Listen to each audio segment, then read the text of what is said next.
Assalamualaikum warahmatullahi wabarakatuh. Perkenalkan, nama saya Dinar Latifa Asari dari Prodi Perbankan Syariah kelas 2F. Di sini saya akan menceritakan tentang Perjanjian Giyanti.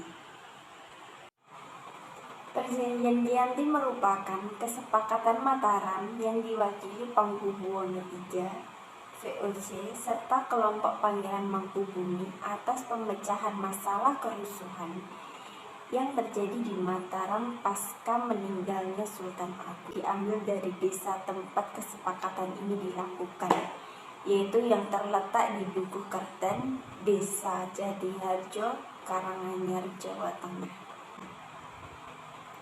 Perjanjian ini kemudian ditandatangani pada tanggal 13 Februari pada tahun 1755 dan menandai bahwa berakhirnya Kerajaan Mataram.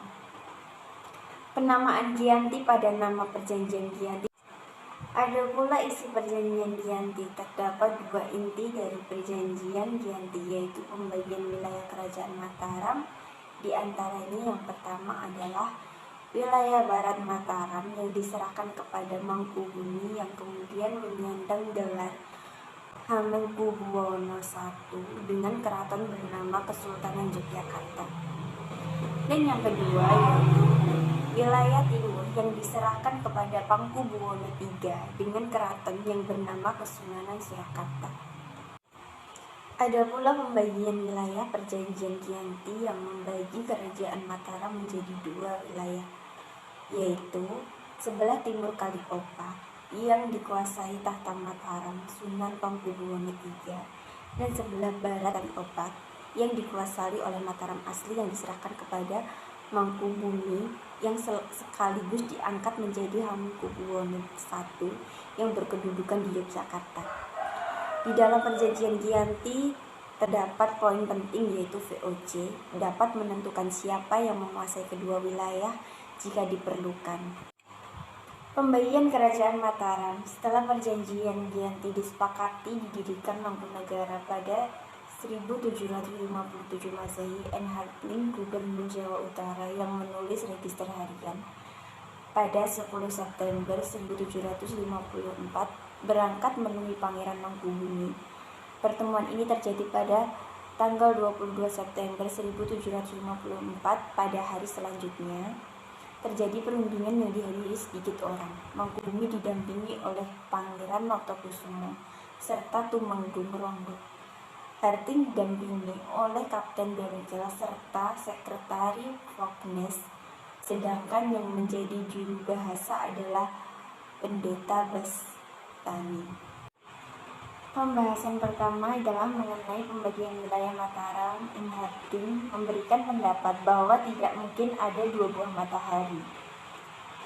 Mangkubumi kemudian membalas dengan pendapat bahwa di Cirebon ada lebih dari satu sultan.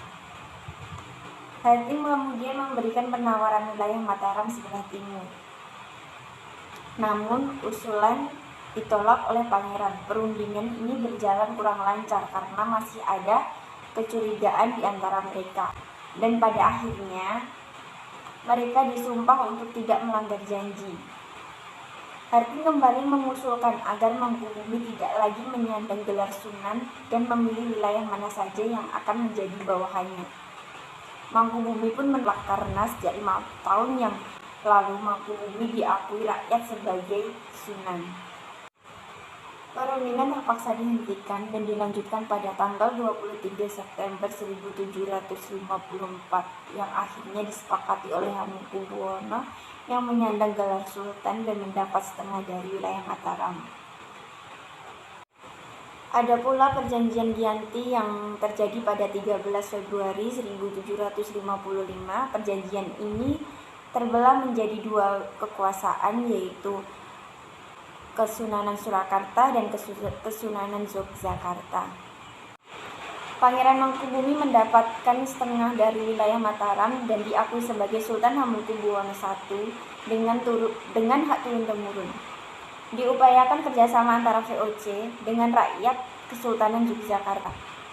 Para bupati dan bupati dalam bersumpah di hadapan VOC. Sultan tidak berwenang mengangkat atau menghentikan bupati dan bupati dalam sebelum disetujui VOC.